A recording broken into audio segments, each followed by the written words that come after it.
Histoire du sionisme et de l'État d'Israël. Nous retrouvons Ariel Danan. Bonjour Ariel. Bonjour Léa. Ariel, vous êtes docteur en histoire et directeur du département culturel de l'Alliance israélite universelle. Et ce matin, nous allons consacrer la chronique d'aujourd'hui à la ville de Jérusalem qui est au cœur des combats en 1947 et en 1948. Oui, Léa, la ville de Jérusalem, à la fois juste avant la création, l'indépendance de l'État d'Israël en mai 48 et juste après, pendant la guerre d'indépendance, le sort de Jérusalem va être véritablement très cruel.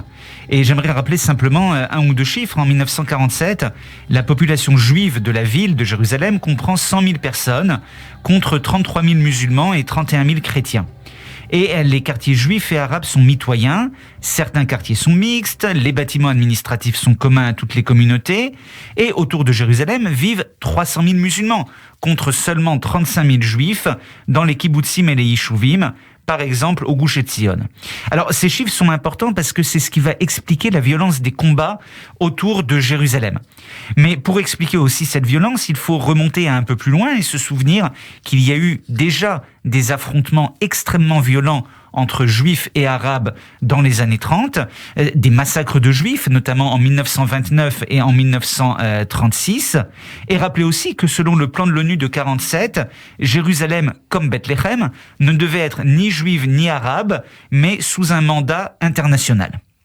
Alors, le premier acte de guerre, si on doit choisir une date, c'est le 2 décembre 1947, avec la destruction par les Arabes du centre commercial de Mamilla à Jérusalem, un épisode qui a été considéré comme une défaite pour la Haganah, qui n'a pas pu l'empêcher malgré ses efforts.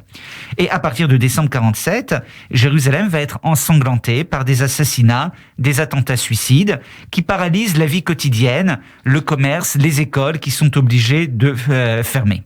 Et puis le point le plus grave, c'est que l'accès à Jérusalem par la route est rendu impossible par les attaques des Arabes et la ville se retrouve en fait encerclée. Alors, malgré les dangers, il faut ravitailler la population juive de Jérusalem qui est menacée par la famine. Oui, puisque la ville est encerclée et qu'on ne peut envoyer des camions de ravitaillement qu'au prix de très grands efforts, la population juive de Jérusalem est menacée de famine. Alors, menacée de famine, menacée également de la soif, car les canalisations d'eau qui ravitaillent Jérusalem ont été détruites par les Arabes et ils sont donc dépendants des convois qui sont envoyés. Et alors, ce sont des convois qui vont coûter extrêmement cher aux Yishuv, mais que Ben Gurion va maintenir malgré tout, à cause du symbole évident que représente la ville de Jérusalem. En avril 48, donc un mois avant l'indépendance de l'État hébreu, va se dérouler l'opération Narshon pour ravitailler la ville. Narshon, c'est ce héros du peuple hébreu qui, le premier d'après le Midrash, fonce dans la mer Rouge alors que le peuple hébreu est poursuivi par les Égyptiens. Et c'est là que Dieu va opérer le miracle et ouvrir cette mer. Et donc, Narshon, c'est également à la mémoire d'un combattant de la Haganah qui a été tué quelques jours plus tôt. Mais donc, cette opération va être extrêmement coûteuse pour ravitailler Jérusalem, ne va être rendue possible que par l'arrivée d'armes qui sont venues de Tchécoslovaquie. Et au prix de nombreux efforts, la route vers Jérusalem est enfin ouverte. Alors, pour ouvrir cette route, il a fallu conquérir le village de Castiel par la Haganah sous le commandement d'un jeune officier qui deviendra célèbre après, Yitzhak Rabin, qui en déloge les Arabes de Castiel et va réussir à tenir cette position. Et les combats sont également très symboliques pour les Arabes, pour les Palestiniens, puisque le chef militaire de l'armée du Moufti de Jérusalem, Abdelkader al-Husseini, va être tué lors d'un combat, ce qui va démoraliser l'armée arabe. Et donc, c'est 3 convois de plusieurs centaines de camions qui vont arriver à Jérusalem et qui vont la sauver, au moins pour quelque temps, de la famine. Oui, mais néanmoins, la situation de la ville reste très précaire. Extrêmement précaire, à tel point que David Ben Gurion ne va pas proclamer l'indépendance de l'État d'Israël le 15 mai 48 à Jérusalem. Il aurait voulu le faire, évidemment, mais il va être obligé de le faire à Tel Aviv, d'autant plus que 2 jours avant la proclamation de l'indépendance, les 4 colonies juives du Gush Etzion, dans la banlieue tout près de Jérusalem, ont ont été conquises par la Légion arabe, qui va massacrer la population. 156 juifs sont tués et 350 sont faits prisonniers et envoyés en Transjordanie. Et pendant toute la guerre d'indépendance, la situation à Jérusalem va rester critique et Ben Gurion va être obligé d'utiliser beaucoup de troupes pour la sauver, aux dépens d'autres terrains militaires. Et donc, malgré le succès de l'opération Narshon, Jérusalem reste encerclée au printemps 48. Alors, il va être aidé par un militaire juif américain, David Marcus. Oui, David Marcus, il a notamment une rue qui célèbre sa mémoire à Jérusalem. En fait, le Yishuv, David Ben Gurion, se rend compte qu'il faut transformer la Haganah en vraie armée. Et pour cela, quoi de mieux que de recruter des soldats professionnels juifs ayant fait leur carrière en Europe ou aux États-Unis. Et donc le plus célèbre, c'est David Marcus, né en 1901 à New York, de parents originaires de juifs de Roumanie.